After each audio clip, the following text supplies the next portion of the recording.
আমাদের বাসায় বানানো মোমো এত মজা হয়, ডিপিং সসটাও অনেক মজা হয়, ভেতরের পুরটা কি যে মজা।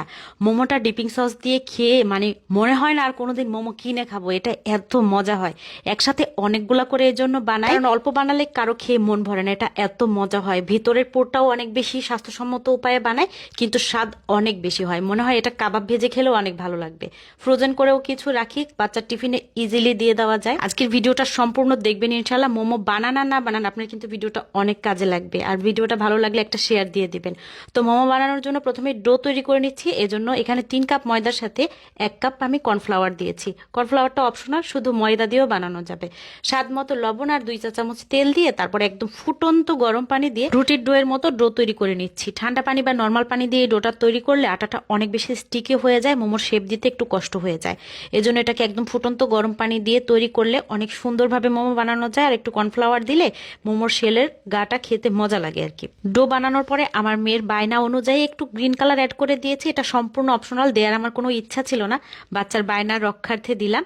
তো এখানে আমি কিছু পেঁয়াজ, গাজর, ব্রোকলি, 2 টেবিল চামচের মতো রসুন, এগুলোকে একদম মিহি কুচি করে নিচ্ছি। মিহি মানে একদম মিহি মিহি কুচি, যাতে করে এটা চিকেন কিমার সাথে অ্যাডজাস্ট হয়ে যায়। এখানে ইচ্ছা মতো আদা বা যে কোনো সবজি কুচি করে নেওয়া যাবে, ক্যাপসিকাম দিলে খেতে ভালো লাগে। এখানে হাড় ছাড়া মুরগির মাংস কেটে ধুয়ে তারপর একটা ব্লেন্ডারের মধ্যে নিয়েছি 2 কাপের মতো। 4টা দিয়েছি কাঁচামরিচ, 2 চা চামচ আদা পেস্ট, আর এখানে ধনেপাতা দিয়ে দিলাম প্রায় 1 মুঠোর মতো। এগুলোকে ব্লেন্ডারে একদম মিহি করে পেস্ট তৈরি করে নিচ্ছি। আর এদিকে সবজিগুলো কেটে একটা পাত্রে নিয়ে নিয়েছি, সাইড দিয়ে ব্লেন্ড করা চিকেনগুলো ঢেলে দিয়ে দিচ্ছি।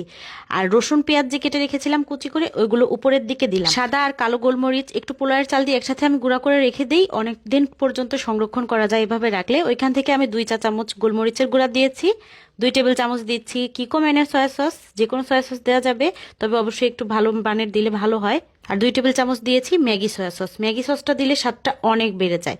তো লবণটা একটু বুঝে দিতে হবে, যেহেতু আমি সস ব্যবহার করেছি। স্বাদ মতো লবণ দিয়ে একটা লেবুর অর্ধেকটা চিপে দিয়ে দিলাম।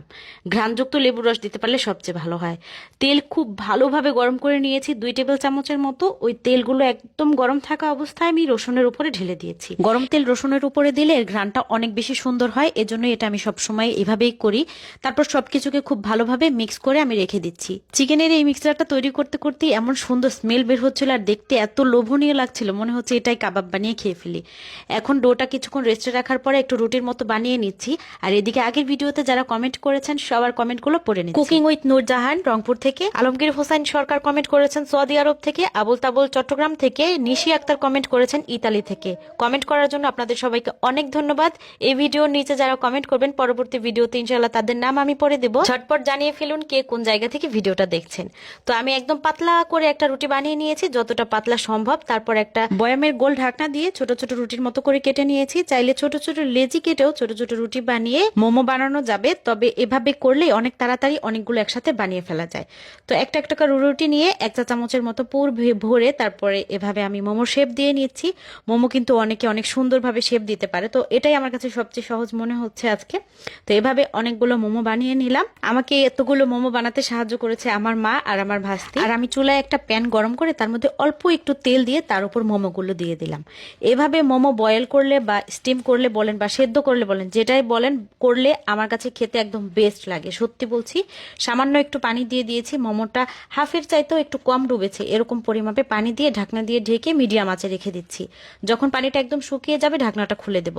তো এর ফাঁকে আমি মোমো খাওয়ার জন্য একটা ডিপিং সস বানিয়ে নিচ্ছি। তার জন্য পাশের চুলায় একটা প্যান গরম করে 1 টেবিল চামচের মতো তেল দিয়ে তার উপরে দিয়ে দিলাম একদম মিহি কুচি করে রাখা রসুন 1 চা চামচের মতো।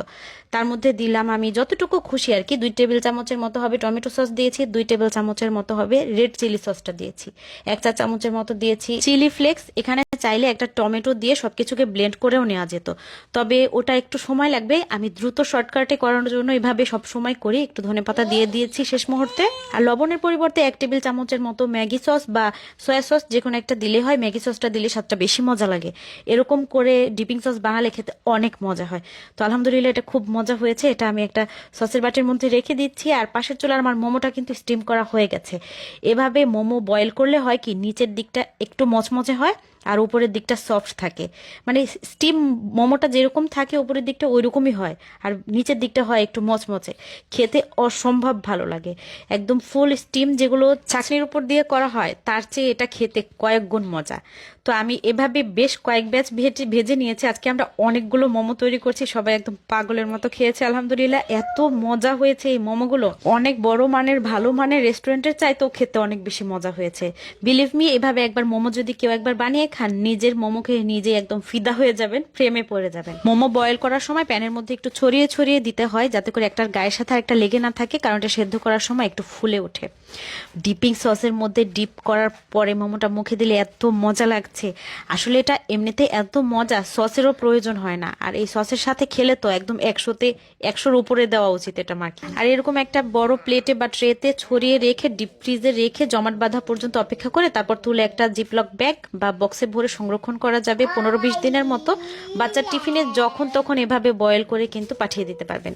খেতে অনেক মজা লাগবে। আজকে চলে যাচ্ছে, দেখা হবে পরবর্তী ভিডিওতে। ভালো থাকবেন সবাই, আসসালামু আলাইকুম।